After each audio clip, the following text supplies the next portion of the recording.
Winnie Bowman, Cape Wine Master, Brandy Queen of South Africa, friend, mum, wife, wine judge, wine writer, no intellectual slouch, with a PhD in didactics, amongst other things, which we're going to ask her about just quickly. Welcome to my corner, Winnie. Thanks for joining us. Thanks, Carrie. Good morning. It's lovely to speak to you as always. Always. Normally we're on the radio, so today we're watching each, eyeballing each other. I know. Well, this is actually going out on the radio this evening as well, but just for everybody who doesn't know, this is actually also a live YouTube feed, so you can join us and listen to us while we chat. I phoned Winnie today and caught up with her because very sadly this week the wine industry said goodbye to Duimpie Bayly, who he honestly is one of not just the cornerstones of the South African wine industry. He was a foundation stone of the South African wine industry. And Winnie, I know that you knew Dumpy very well, and being Mrs. Brandy, he also loved Brandy. And I hope that he started his first one this morning on whatever cloud he's living on today. Good girl. Tell us your first interaction with Dumpy. Where did you meet Dumpy Bayly?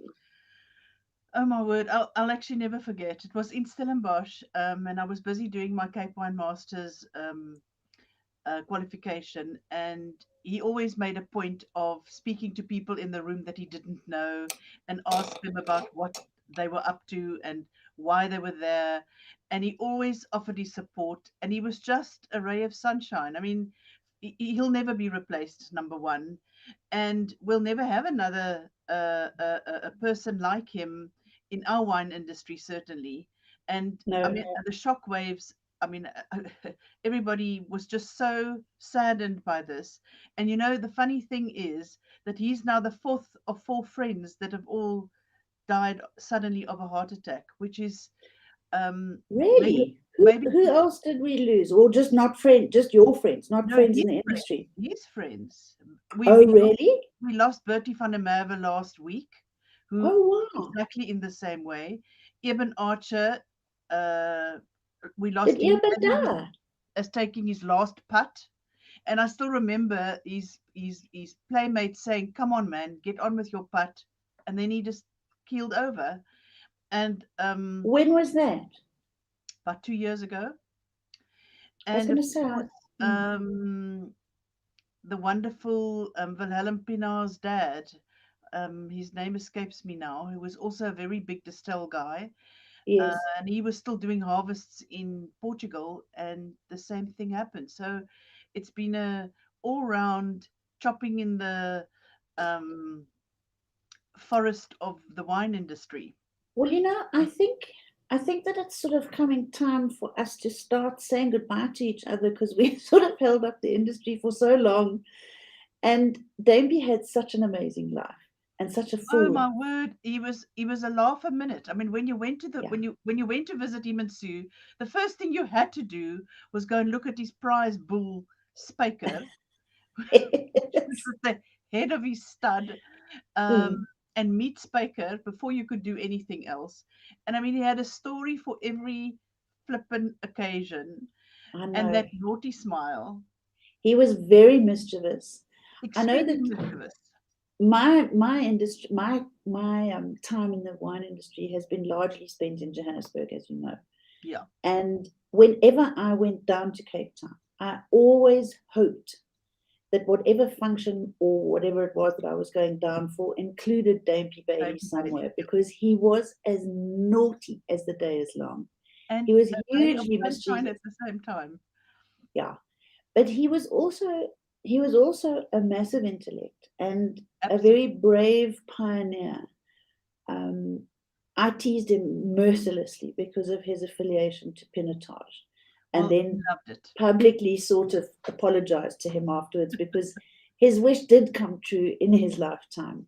Pinotage did turn a corner, it pulled itself together, and it's actually Yeah. quite pretty at this stage of the game. But Oh, when I yeah. first met Dumpy, Pinotage was for me an absolute no no. And he and a couple of his mates, as you know, you can expand upon it. It was one of his missions to make sure that everybody drank a bottle of Pinotage a day. Well, I must tell you, whenever you poured him a bottle of, let's just start with a glass first, a glass Yeah. of Pinotage, he would just get that.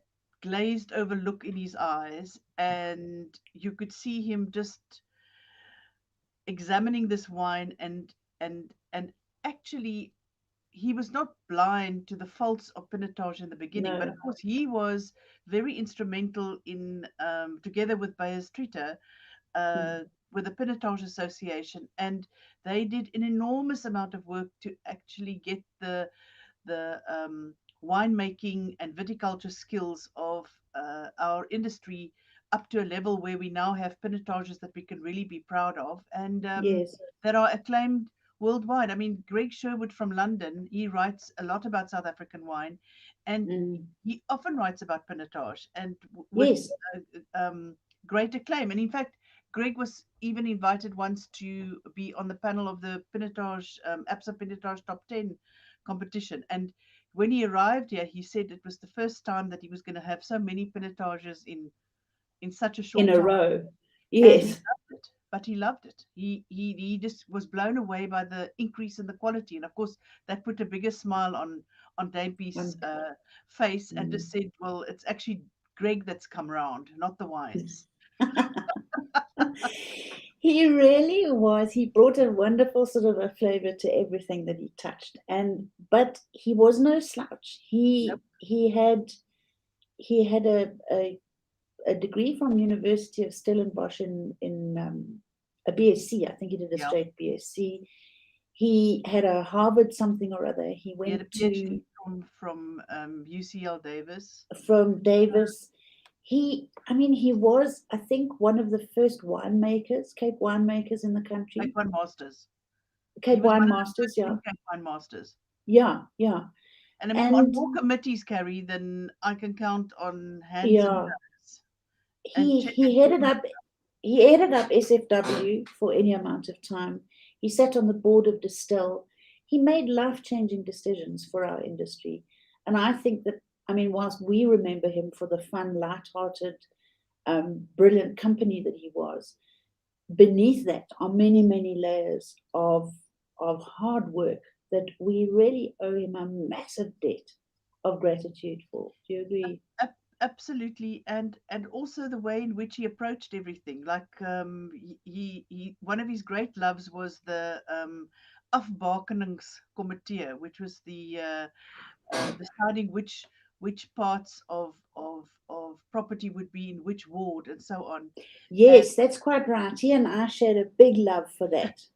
and You know me, I'm Mrs. Appellation Queen of South Africa. I'm dying to make appellation control. and he loved going to those places because it always ended up with a braai, with a local producers, and of course a couple of bottles of Pinotage.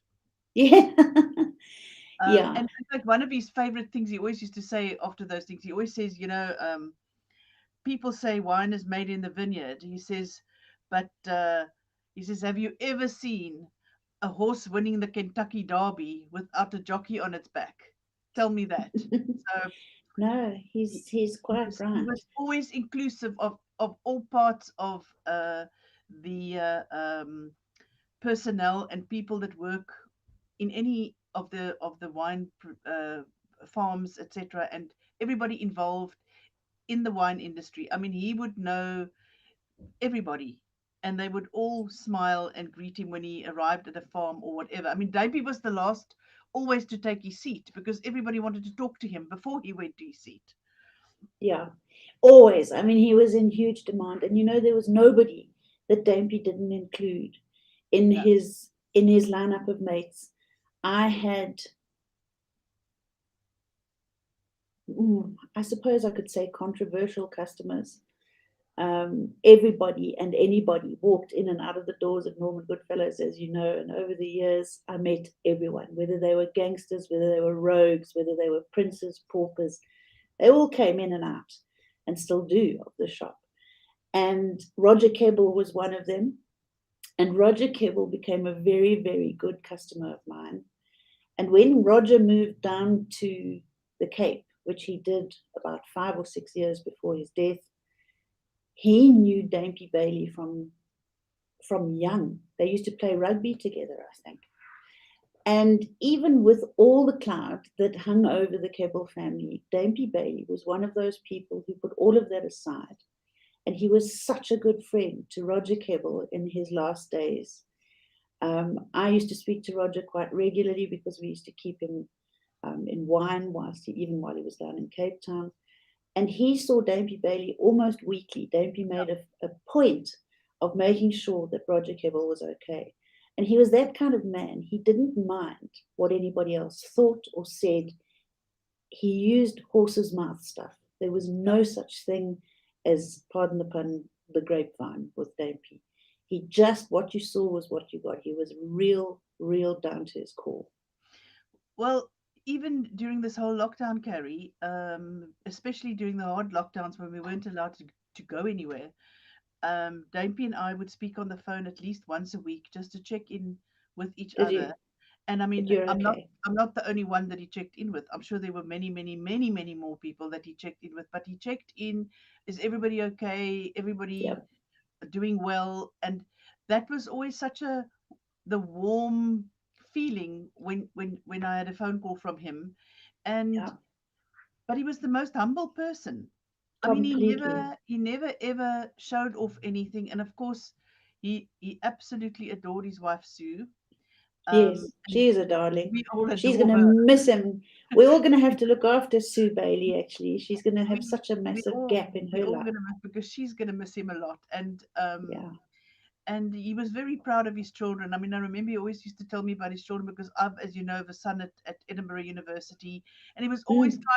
he's always trying to set David up with his friends at university to see that they look after him, that he's okay when he's Yes, in a because foreign that was country. Dumpy. He also knew somebody in every little nook and cranny Yeah, of the planet Earth. yeah, You could phone Dumpy and say, Dumpy, I'm going to visit somebody in Alaska. Have you got any contacts? He'd say, yeah, sure. I'll send them to you. He yeah, used to call me Macy Kint. I'll yeah, send them to you, Macy Kint. And the next thing you would get a barrage of stuff. yeah. Speak to so-and-so. Tell him you know me. Mention my name. He was brilliant. He was Well, one of the best ambassadors for South Africa. well, and particularly if we're talking about Brandy, he was the chairman of the Brandy Foundation, and in fact, one of the conversations we had a couple of months ago was about a very interesting brandy, which I actually didn't even know about before he told me. The KWV in the late 70s and early 80s used to store a brandy called Director's Reserve in a storage facility under the Thames in London. And, and it was That was clever of them. yeah, and it was distributed from there. So he phoned me one day and said, "Haven't you got a bottle of it?" And I said, "Well, I don't. I didn't even know about it." So he said, "Well, we must phone Bertie van der Merwe because he knows all about it." We got on the phone with Bertie, and Bertie didn't have any more. So Dumpy was on a mission to find us To a find bottle. some. Well, but alas, we didn't find any. Didn't you? We No, should maybe have phoned some of my friends at Berry Brothers. They might well still have yeah. some lying under the Thames. Well, interestingly enough, I got an email from somebody recently who found a bottle of it in his father's Mm. drinks cabinet, Sela. and he didn't know what it was because he didn't really recognize the label. And we found, unfortunately, I never got a sip of that bottle either. So what did the KWV make that for? Just for the directors of the No, that KWV? was That's then. not They stopped it during that time already. really. In the early 80s, there was no more. Wow. And And today, of what course, age was it? What age was the now director that's the present? one thing I tried to find out. Dumpy couldn't remember, and neither could Bertie, but he said it was round about 10 years old, which is actually why I brought the 10-year-old Brandy here today. Have you Um, got some in your coffee, my Winnie no, Bibi? bit early, my sweetheart, bit early. Now, if you'd made this call at 5 o'clock, I would have had it in my Yes, glass, but it's a little bit definitely. early this time of the morning. Well, I think that what we need to do, I'm going to be chatting to Donnie DeVette just Oh, now, well, please give and him my love. I will do. He's devastated, as you can No, he's imagine. absolutely devastated. Yeah, he and Dumpy were really partners in crime. And of course, there's Bayer's Twitter, but I just don't have enough time to do everybody. But I do think that we need to have a nice tribute to Dumpy in due course. because in these times of COVID, it's hard. Any other time, everybody would have flown in for a massive funeral and a Yeah. party and a wake for Dumpy. That would have been amazing. So I think that going forward, I'm going to organize something online where we can all raise a glass of something, and record it, put it on a YouTube, and it's from the industry to Dumpy. That will be fantastic. And I'll just to organize it. You and I'll organize it. You we'll know, you have to leave organize it it. to the girls in the industry to get Exactly. stuff done. But I just want to tell you that up to the last minute, he was still doing wine because apparently he had literally an hour before he passed away was fetching wine from a neighboring farm. So Sounds he was like still Dumpy. carrying a box of wine an hour before Oh, he left us. So he loved wine, he lived for wine, and he lived for his friends and his family, and that is such a wonderful thing. Not many people can say that they no. always enjoyed what they did, which is he He did. has left, he's left an amazing, lasting, brilliant, happy, fun legacy for all of us, which will Yeah, never ever be wiped out. He really has been just brilliant. no, Wins, thank you so much for joining us my on my pleasure. corner. We will definitely make a Dumpy Zoom, a Celebration. Dumpy celebration on YouTube Yes, for everybody to that'll be join. great. That'll be Have a great. fabulous weekend. Are you freezing cold? It's cold in Cape Town today. But it's been cold Mm, this whole week. It's been like yeah. no more than 12, 13 degrees every day, which is really Joburg by the sea. Well, we we had about 2 weeks of fantastic sort of spring weather. Everything was blooming and blossoming in my garden. And on Monday we were cast back into Siberia. So it's freezing, and I see there's snow on the mountains from you all the way up to Yep, Drakensberg, it's what have you. freezing and the So wind is blowing. It is really very cold in Cape Town. As you it's can see, I'm it, all tucked up. it's Bramfinky weather. We're gonna go Oh, and pour nice brand. exactly. Yeah, Come 5 o'clock, it'll be in my glass, Carrie. good girl. Thank you, my darling, Winnie Lots of wins. love. Speak Uh, soon. Bye bye. bye.